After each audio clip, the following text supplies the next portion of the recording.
晚上好，朋友们，今夜我们要讲的可能是中国历史上最像一场大型行为艺术的人间悲剧。如果把中华5000年历史比作一部长篇大戏，那这段剧情就是编剧在状态最差时写出的巅峰之作。没有英雄，只有权臣；没有智者，只有野心家。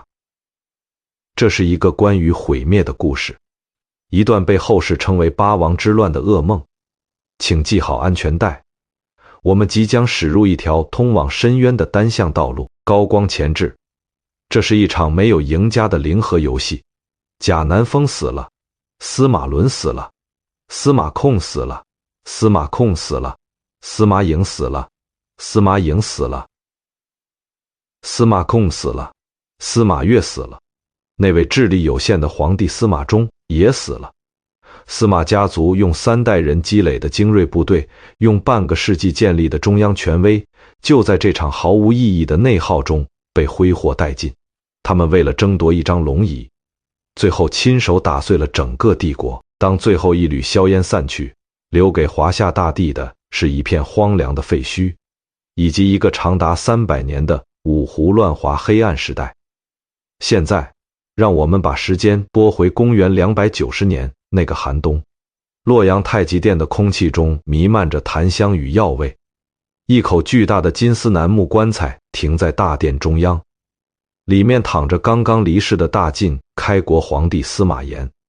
这个男人终结了3国的乱世，完成了天下一统，但他离去时嘴角可能挂着一丝复杂的微笑。他以为给大晋帝国设计了一套完美无缺的制度，却不知道自己在里面埋下了2颗足以炸毁整个国家的致命隐患。让我们把镜头从棺材移开，扫过灵堂里那些披麻戴孝的人。这不仅是一场葬礼，更是一场大逃杀游戏的角色选拔现场。首先把聚光灯打向空荡荡的龙椅旁，那里站着一个新皇帝晋惠帝司马衷。你没看错，他没有在哭，也没有在悲伤。此时此刻，这位帝国的最高统治者可能正蹲在地上，饶有兴致地数着地砖缝隙里的一只蚂蚁。历史上关于他最著名的故事，莫过于那句何不食肉糜。当老百姓饿死时，他天真地问没饭吃为什么不喝肉粥。这不仅仅是愚钝，这是一种生理性的智力缺陷。这就是司马炎留下的第一个致命隐患：权力的真空。在古代皇权社会，皇帝是大脑，官僚系统是神经，军队是四肢。现在大脑瘫痪了，一个拥有绝对权力却没有任何行为能力的皇帝，就像抱着核按钮在闹市区奔跑的3岁小孩。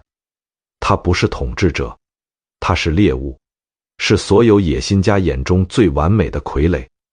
紧接着，镜头向后移动，聚焦在皇帝身边的女人身上。贾南风，史书对她外貌的描述极其刻薄，又矮又黑，脖子上有个瘤子，但千万不要因外貌而轻视她。如果说司马衷是一只待宰的羔羊，那贾南风就是一条盘踞在皇位旁的毒蛇。他眼神里燃烧着嫉妒与权力欲的黑色火焰。他不仅强势，而且狠辣，更可怕的是，他拥有与其野心极其不匹配的破坏力。他是这场大逃杀的第一位玩家，也是亲手撕开潘多拉魔盒封条的女人。最后，让我们把镜头拉远到广角，看看灵堂两侧那些身穿重孝，腰间却隐约露出铠甲寒光的男人们。他们是司马炎的叔叔、兄弟、儿子、侄子，都有一个共同身份：王。汝南王司马亮，楚王司马伟，赵王司马伦，齐王司马浑，长沙王司马坤，成都王司马颖，河间王司马坤，东海王司马越。这一串名字你不需要记住，只需知道他们每个人手里都握着兵权。这就是司马炎留下的第2个致命隐患：权力的分散。司马炎是个聪明人，但他也是被历史创伤应激综合征困扰的病人。他看着曹魏政权怎么灭亡？因为曹丕把皇室宗亲防得像贼一样，导致司马懿篡权时曹家连个能打的都没有。为避免重蹈覆辙，他走向另一个极端，疯狂分封同姓王，给他们土地、军队，甚至允许他们在封地里收税铸钱。他的逻辑是，如果有人造反，我的亲戚们就能带着军队勤王拱卫皇室。这套逻辑听起来很像著名的家族企业防火墙，但他忽略了人性中最黑暗的一面——囚徒困境。当中央政府有一个强健的大脑时，这些手握重兵的王爷是听话的助手；但当中央的大脑变成只会数蚂蚁的傻子，这些助手瞬间变成狼群。现在用现代博弈论重新审视这个灵堂：中央的傻皇帝没有权威，后宫又有个野心家贾南风，地方上一群手里握着大锤的王爷虎视眈眈。这是一个典型的黑暗森林模型，每个王爷都在想，那个傻子凭什么坐龙椅？我比他聪明，我比他能打，就算我不想造反，万一别的王爷造反了怎么办？为了自保，我必须先下手为强。那个皇后正在磨刀，她想独吞权力，我必须杀了她。猜疑链一旦形成，就无法打断。唯一的解决办法就是清除所有潜在竞争对手，直到剩下最后一个人。暴风雨前的宁静如此压抑，此时的洛阳城表面上还维持着太康盛世的最后一点体面。大街上车水马龙，贵族们交流聚会，谈论玄学。他们以为这只是一次普通的皇权交接，顶多几个辅政大臣争权夺利。他们错了，不知道这棺材板一旦盖上，一场长达16年的自杀式的、没有任何底线的皇室大逃杀就要开始了。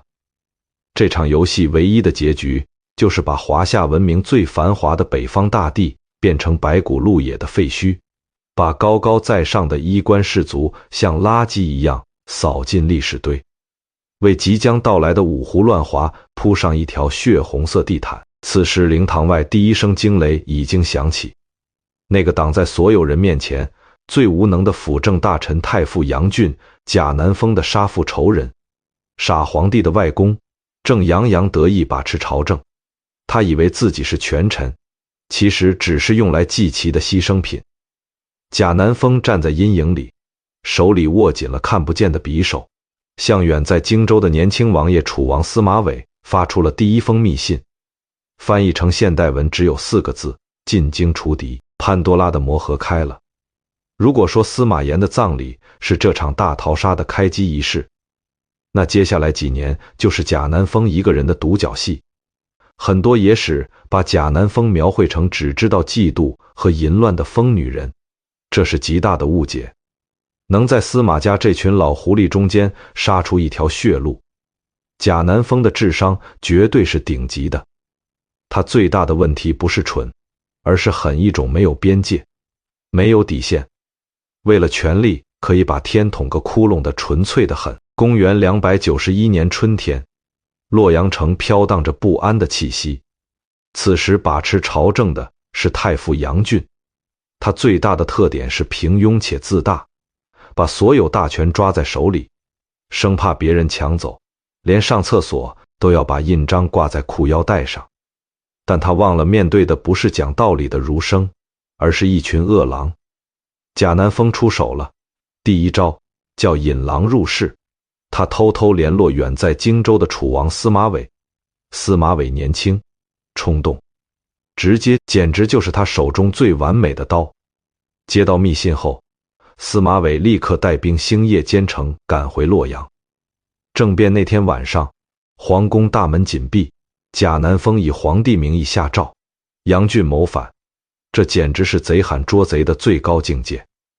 镜头切到杨俊府邸，此时已被司马玮的军队围得水泄不通。杨俊在做什么？他在开会。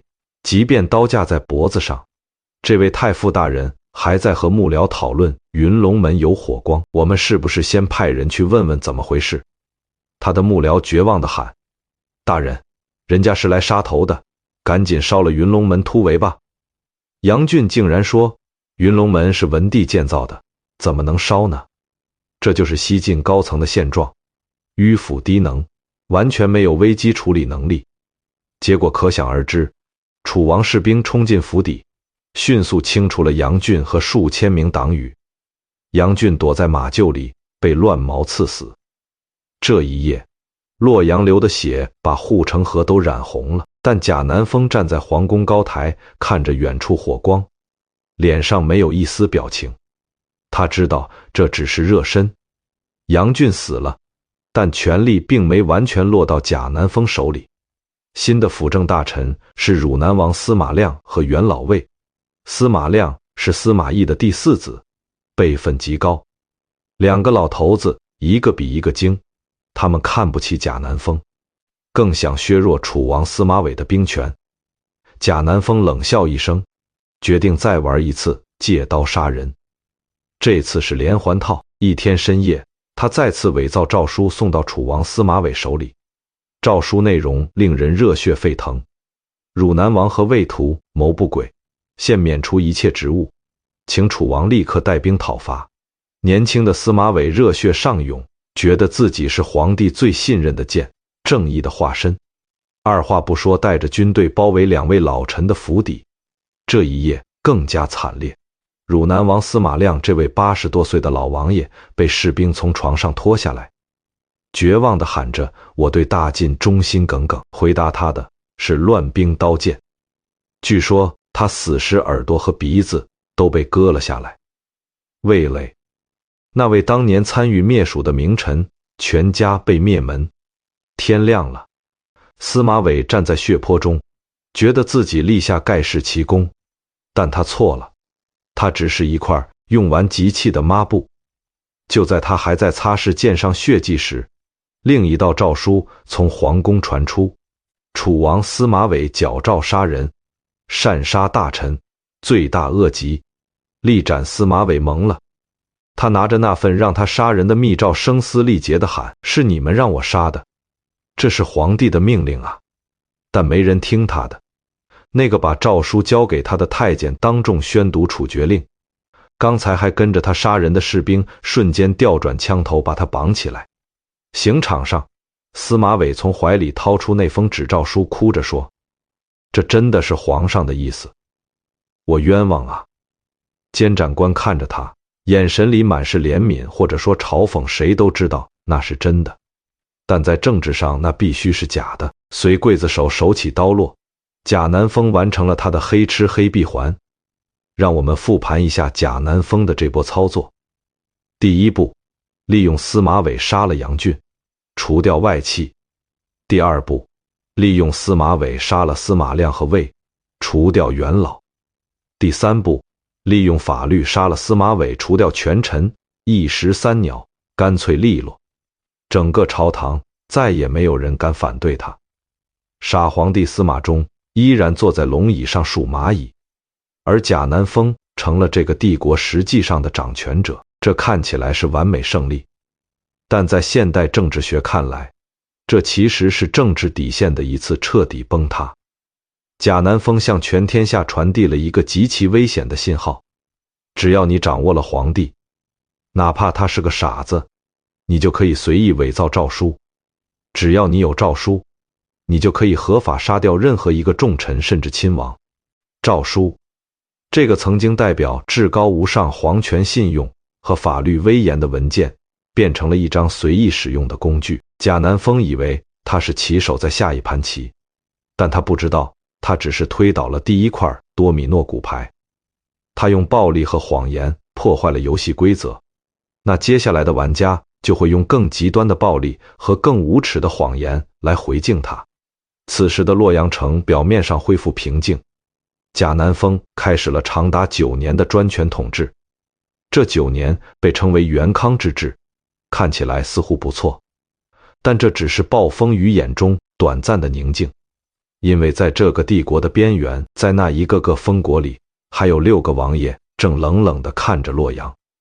他们看着贾南风的表演，心里想只有一件事：既然你可以，为什么我不行？尤其是那个被称为伪君子之王的赵王司马伦，他已经悄悄潜伏到贾南风身边，甚至成了他的心腹，像一条变色龙，耐心等待那个疯女人犯错。而贾南风并没有让大家等太久，他做出了那个让他万劫不复的决定，废太子。这个决定将直接引爆下一轮更血腥的大逃杀。这一次死的不仅仅是几个人，而是整个大晋的国运。贾南风以为自己这场游戏的终极 BOSS， 但他忘了在权力的丛林里没有最坏，只有更坏。潜伏在他身边的是一条真正的变色龙。赵王司马伦是谁？他是司马懿的小儿子，辈分极高，是当今皇帝的叔爷爷。但这把年纪没有让他变得德高望重，反而让他修炼出一身顶级的伪装术。他就像一个慈祥的老好人，整天跟在贾南风屁股后面，甚至还巴结他的亲信。但他身边有一个极其阴毒的谋士，叫孙秀，两人凑在一起就像火药遇到引信，只等一个火星。这个火星由贾南风亲手点燃。贾南风虽然权倾朝野，但有一个致命心病，他没有儿子。太子司马堪虽然不是他生的，却极其聪明，可以说是司马炎众多子孙中唯一的正常人。随着太子一天天长大，贾南风的焦虑感爆棚，他害怕太子登基后会清算自己，于是做出一个令全天下目瞪口呆的决定，废杀太子。他把太子骗进宫灌醉，逼他抄写一份谋反文书，以此为借口把太子关进金庸城专门关押废帝废后的监狱。不久后，为斩草除根，他派人用药杵活活打死了这位年轻的储君。这就是贾南风的疯狂之处，他只看到眼前威胁，却没看到太子其实是他的护身符。太子一死，他就失去了所有政治上的缓冲地带。一直在暗中观察的赵王司马伦笑了，他和孙秀甚至在贾南风废太子时推波助澜，故意散布谣言说太子要造反，逼贾南风下杀手。为什么？因为只有贾南风杀了太子，司马伦才有理由杀贾南风，这叫借刀杀人的升级版，诱人自杀。公元300年的一个深夜，赵王司马伦动手了。他伪造了一份诏书，这招是跟贾南风学的，宣称贾南风谋杀太子，罪该万死。这次没有激烈抵抗，因为贾南风早已人心尽失。当司马伦的士兵冲进后宫时，贾南风正坐在床上，看着闯进来的士兵，依然保持皇后的傲慢，冷冷问：是谁派你们来的？士兵回答：是赵王。贾南风愣了一下，随即发出一声凄厉惨笑。我就知道拴在狗脖子上的绳子断了，果然要咬人。史书记载了这一幕，继狗当戏精，今反戏其尾，何得不然？他后悔当初没有连司马伦一起杀掉，但后悔药没处买。司马伦把他押到金庸城，赐给他一杯金泻酒，这种酒喝下去，金泻会划破肠胃，让人在极度痛苦中死去。那个曾经不可一世，把皇权玩弄于股掌之中的女人，就这样死在自己编织的网里。贾南风死了，大快人心吗？不，因为接替他的是一个比他更荒诞、更没有底线的人物。司马伦杀了贾南风后，并没有把权力还给傻皇帝，他觉得那个傻子孙能做龙椅，我为什么不能？于是逼迫晋惠帝禅位，自己当了皇帝。这是八王之乱中第一个敢直接篡位的王爷。他这一称帝，彻底撕下司马家族最后的遮羞布。大家都是贼，谁也别装圣人。为了收买人心，司马伦做了一件前无古人后无来者的蠢事，滥封官爵。只要是跟他沾点边的人，不管亲戚朋友还是家里的奴仆、马夫、厨子，统统封官，就连给他看门的保安都能混个侯爷。在汉魏晋时期，官员的帽子上要插雕尾作为装饰，这种帽子叫雕冠。因为司马伦封的官实在太多，国库里的雕尾都不够用了，负责的官员只好捡了一些狗尾巴插在帽子上凑数。于是洛阳大街出现一道奇景，满大街戴着狗尾巴帽子的大官，老百姓编了一句顺口溜嘲笑这个荒唐的朝廷：雕不足，狗尾续。这就是成语狗尾续貂的由来。这不仅仅是一个笑话，这是对国家官僚体系的毁灭性打击。当官位变成大白菜，当权力变成可以随意分发的糖果，这个国家的行政系统就彻底瘫痪了。司马伦和孙秀以为把大家都喂饱江山就稳了，但他们忘了那些还没吃饱的狼正在赶来的路上。司马伦的倒行逆施给了其他王爷最好的造反理由。这次来了3个重量级选手：齐王司马孔坐镇许昌兵强马壮，成都王司马颖坐镇邺城拥有精锐的北方骑兵，河间王司马浑控制关中手握秦兵。这3位王爷一合计，司马伦算老几，敢抢我们皇位。于是3王伐赵开始了。这次不再是之前那种小规模宫廷政变，而是真正大规模内战，数十万军队向洛阳进发，洛阳城变成真正的绞肉机。史书记载，这场混战持续60多天，双方在洛阳城内城外反复拉锯，杀得天昏地暗。有一场战役特别惨烈，成都王司马颖的军队在黄河边与司马伦的军队决战，那一战杀得河水断流，尸体堆积如山，最终司马伦败了。那个曾经不可一世的伪君子被愤怒的士兵拖出皇宫，也要让他尝尝金屑酒的滋味。但他吓得尿了裤子，最后被士兵用刀背活活打死。阴毒谋士孙秀也被乱刀分尸。洛阳城里死了10万人，请注意这个数字，这10万人里有精锐禁军，有被裹挟的百姓，有那些刚戴上狗尾巴帽子的新贵。这是空前内耗，司马炎留下的那些本来应该用来抵御外敌的精锐部队，就在这场毫无意义的内战中消耗殆尽。3王赢了，他们簇拥着倒霉的傻皇帝司马衷复位，洛阳城似乎又恢复平静。但只要那个傻皇帝还在位，只要权力分配不均，这场大逃杀就永远不会结束。获胜的3王之间立刻产生新的裂痕。齐王司马浑觉得自己功劳最大，理应独掌大权，住进皇宫，过起比皇帝还奢华的生活。而成都王司马颖和河间王司马衮则带着军队退回封地，阴冷地盯着洛阳。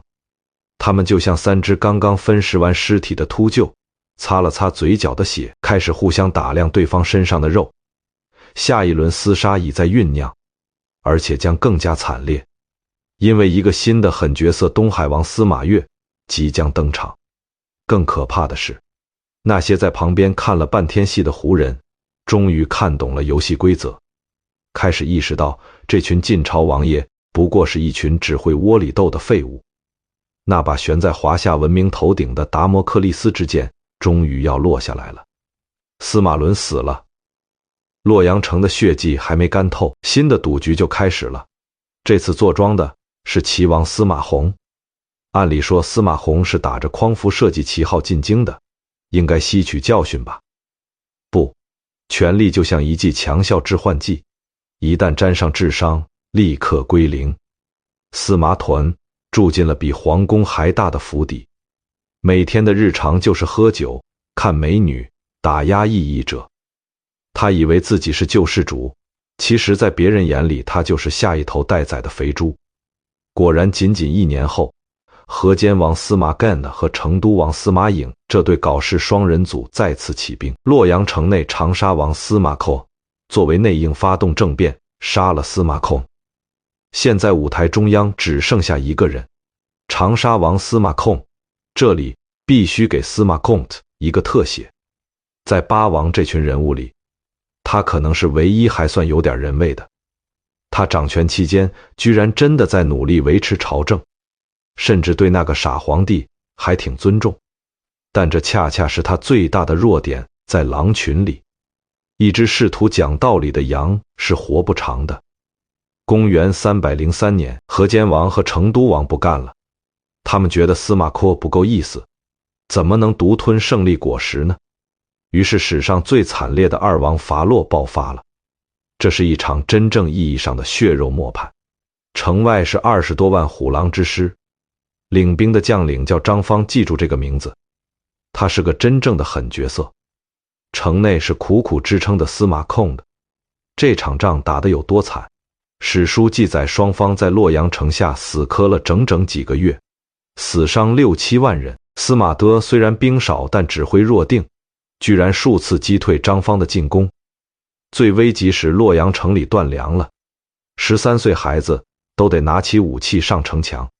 就在司马多眼看要创造奇迹守住洛阳时，背后一把刀子捅了过来。这把刀子名叫东海王司马越。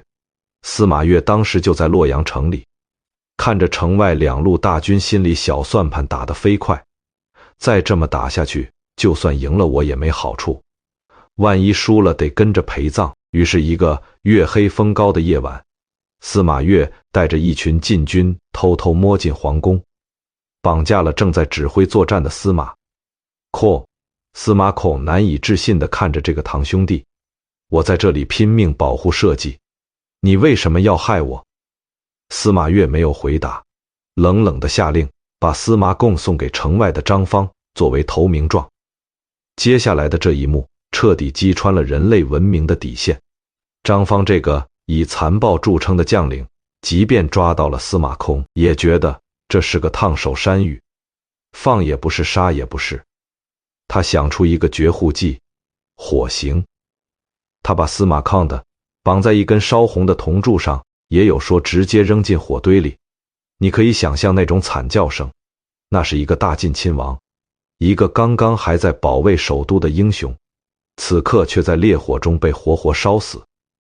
更讽刺的是，当司马控被押出城市时，洛阳百姓和士兵都在哭，他们知道谁是好人，谁是坏人。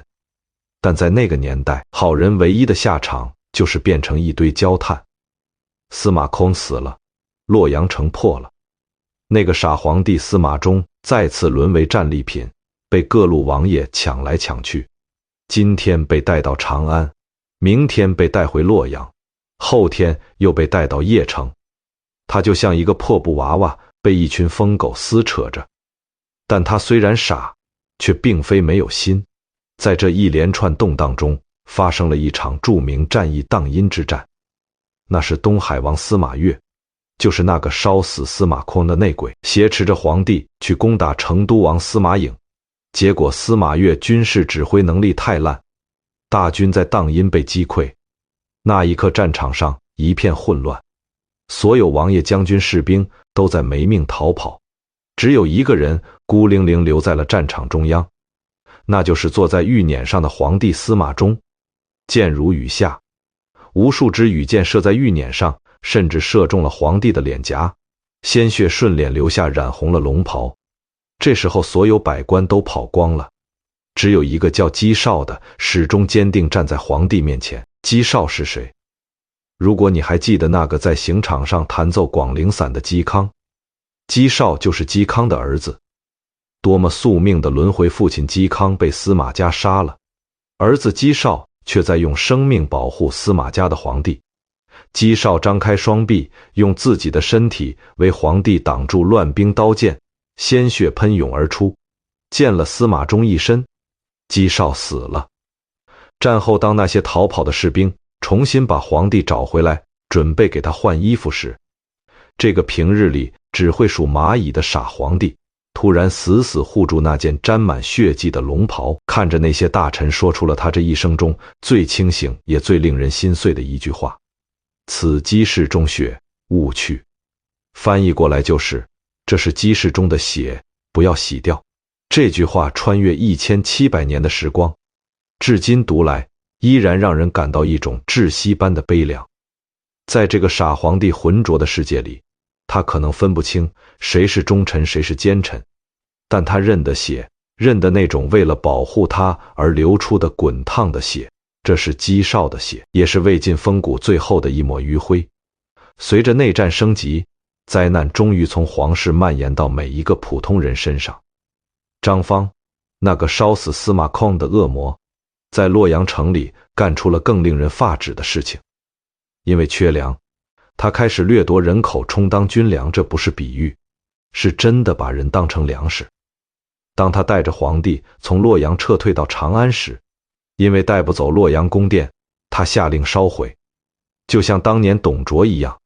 张方一把火烧了洛阳的宗庙宫室，那些积累了数百年的典籍宝物建筑在烈火中化为灰烬。而在前往长安的路上，由于粮食短缺，张方下令杀掉随军的宫女和百姓，把他们的肉混在牛马肉里给士兵吃，这就是所谓的人相食。在那个年代，人已经不是人，只是行走的蛋白质。当你看到这样的记载时，你还会觉得魏晋风度很潇洒吗？那所谓的宽袍大袖、门师而谈，在那堆积如山的白骨面前，在那被当作军粮的无辜百姓面前，显得如此虚伪和恶心。八王之乱打到现在，已经不再是争夺权力，而是在毁灭文明。中央政府已经名存实亡，地方上盗匪横行，饥荒瘟疫肆虐。而就在汉人们忙着自相杀戮、互食血肉的时候，北方的草原上那些被司马家引狼入室的胡人终于看够了戏。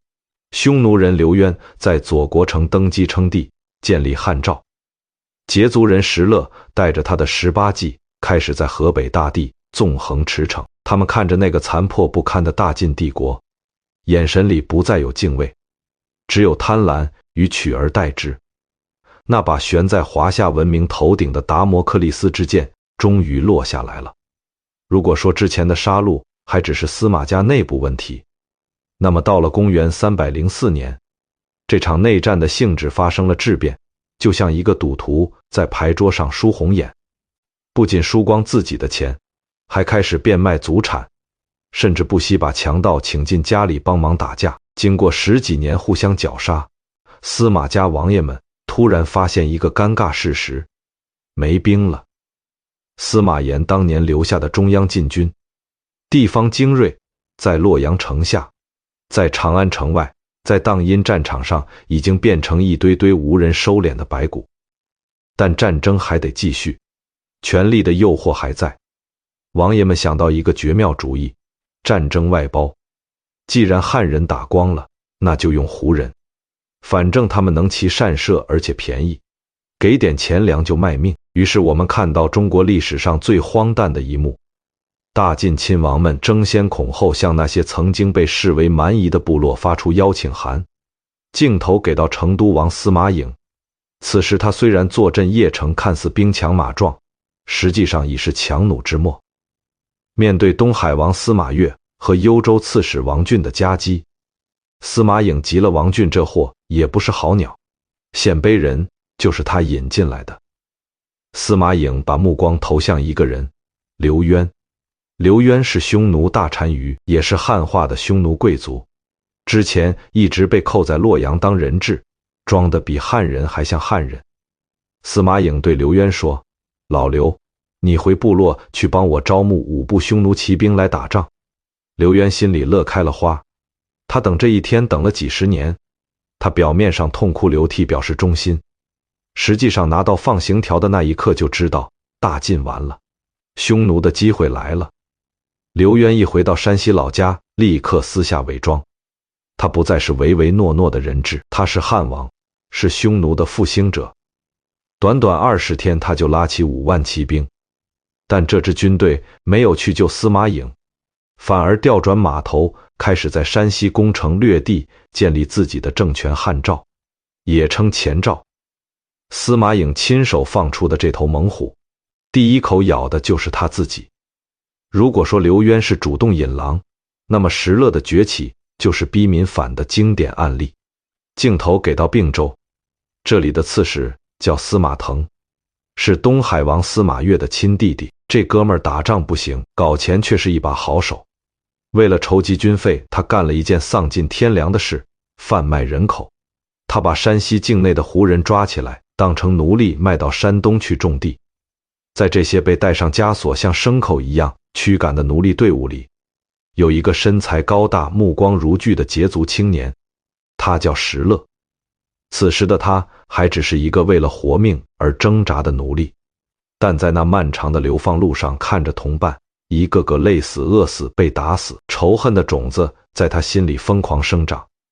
后来石勒被卖到山东拓平一个地主家，但他不是普通奴隶，他有领袖气质，很快带着一群奴隶造反了。这支起义军像滚雪球，越滚越大，他们不再是待宰的羔羊，变成了嗜血的狼群。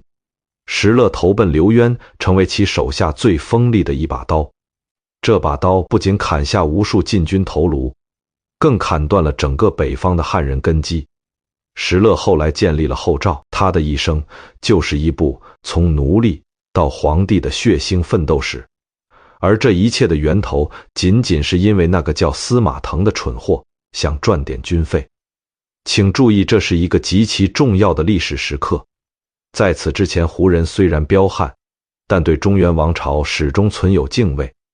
汉朝几百年的余威还在，但当八王之乱把大晋的底库都输光之后，胡人突然发现，原来你们这么弱。那些曾经不可一世的禁军，现在是一群没头苍蝇；那些高高在上的王爷，现在是一群跪地求援的乞丐。王侯将相宁有种乎？这句话现在轮到胡人说了。一种极其危险的轻视链形成了。胡人看不起禁军，禁军看不起百姓。这种心理优势的逆转，直接导致后来五胡乱华时那种肆无忌惮的攻伐。因为在胡人眼里，这不是战争，这是狩猎。在一片混乱中，八王之乱终于决出了最后胜者——东海王司马越。这个人论打仗不如司马颖，论人品不如司马空，但他有一个最大优点，阴狠且能苟。他熬死了所有比他强的对手。公元306年，司马越带着军队浩浩荡荡开进洛阳。此刻的洛阳已经是一座鬼城，宫殿被烧毁，百姓十室九空。那个傻皇帝司马衷依然坐在破败的龙椅上，他经历了所有战乱，却奇迹般活了下来。但司马越看着这个傻侄子，眼神里没有怜悯，只有嫌弃。对于司马越来说，这个傻子已经没有利用价值了。虽然天下已定，他需要一个更听话、更正常的皇帝来装点门面。公元307年，一个寒冬深夜，司马衷吃了一块饼，这是一块有毒的饼，最后食饼中毒。那个曾经问出何不食肉糜的傻皇帝，那个曾说出此鸡是中血误去的可怜人，就这样稀里糊涂死了。他的一生是彻头彻尾的悲剧。他没有做错任何事，因为他根本没能力做事，但他却承担了所有罪。司马越立了司马衷的弟弟司马炽为帝，即晋怀帝。表面上看司马越赢了，他独揽朝纲，权倾天下，似乎回到当年司马炎刚开国时的局面。但这只是回光返照。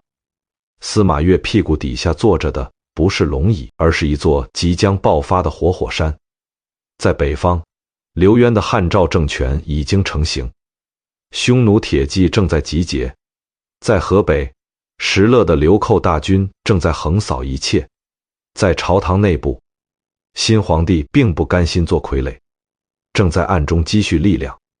更重要的是，经过16年内战，这个帝国的免疫系统已经被彻底摧毁。没有粮食，没有精兵，没有忠臣，没有信仰。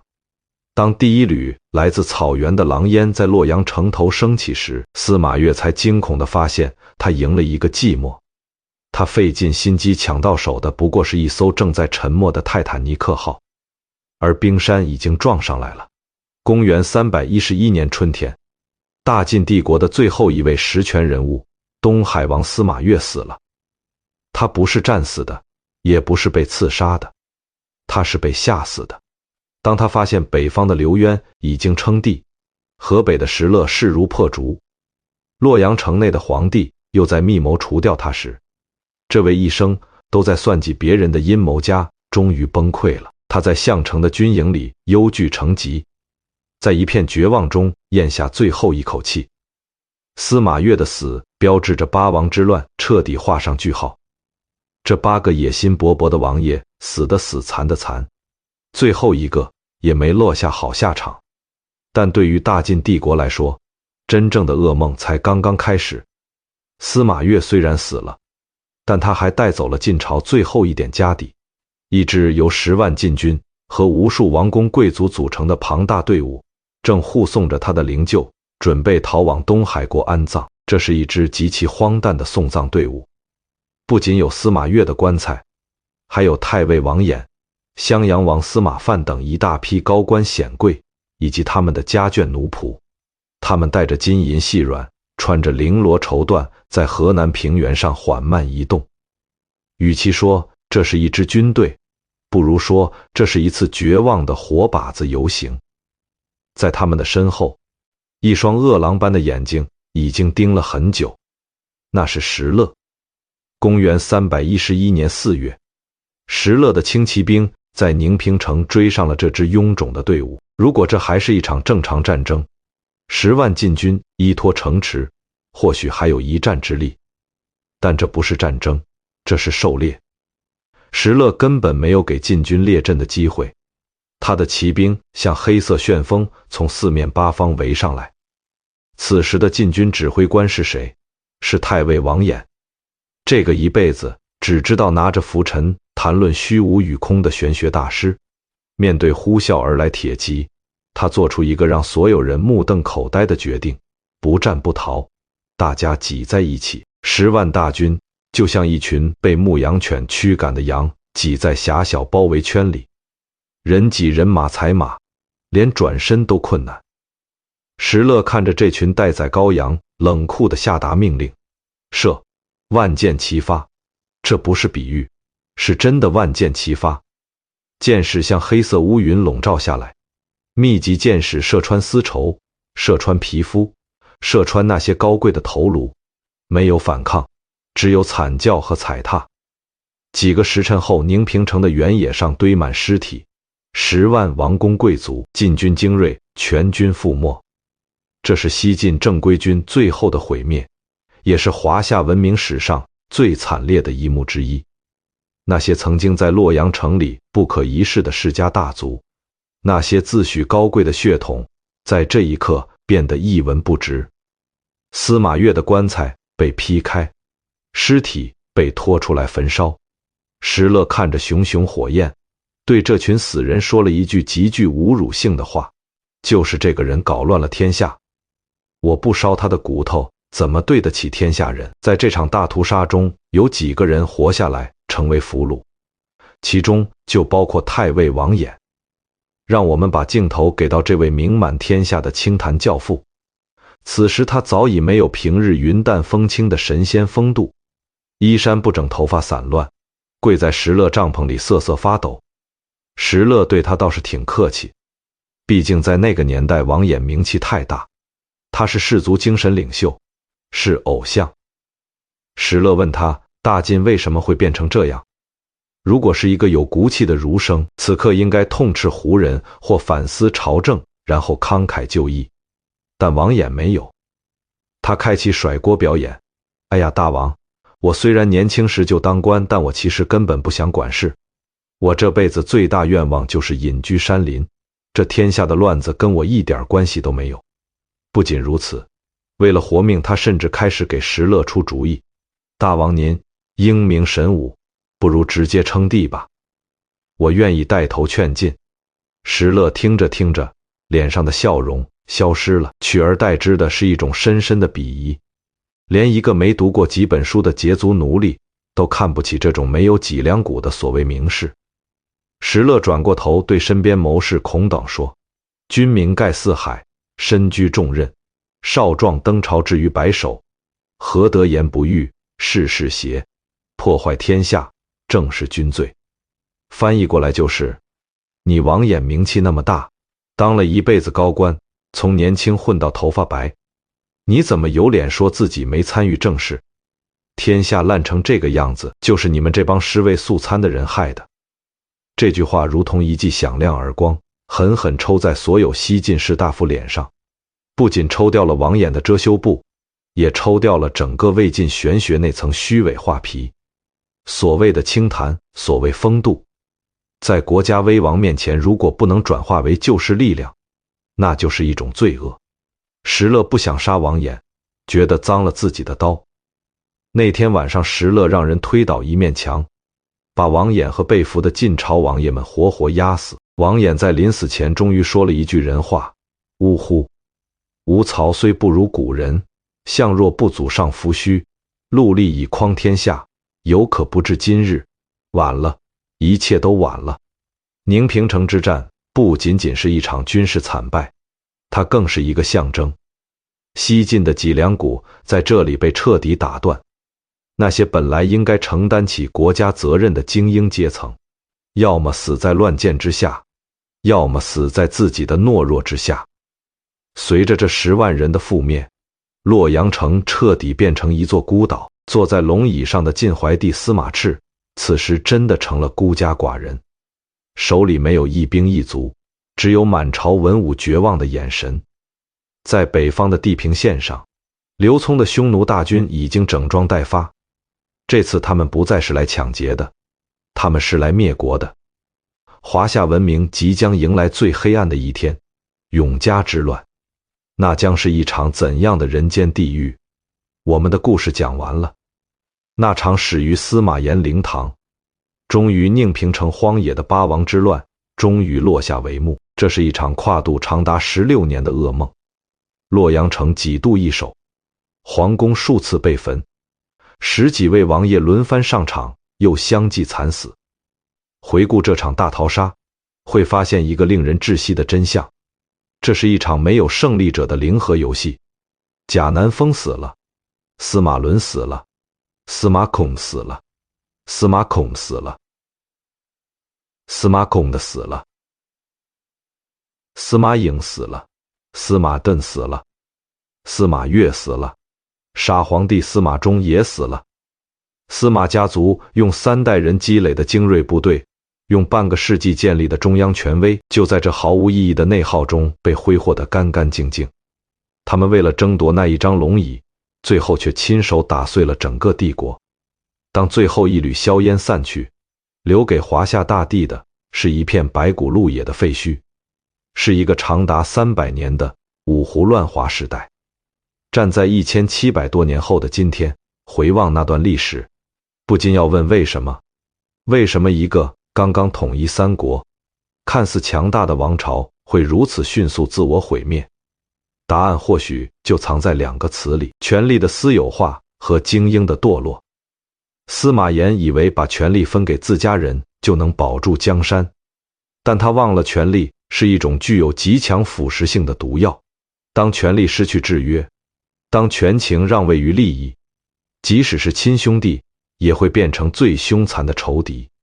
这就好比一家公司，老板把各个部门分给儿子们，却又没有明确规则，最后的结果只能是儿子们为了争夺继承权，把公司拆了卖废铁。比这更可怕的是精英阶层的集体不负责任。以王衍为代表的西晋士族占据了社会最顶层资源，享受着最优渥生活，却拒绝承担任何社会责任。他们嗑药轻谈炫富，把逃避现实当作一种荣耀。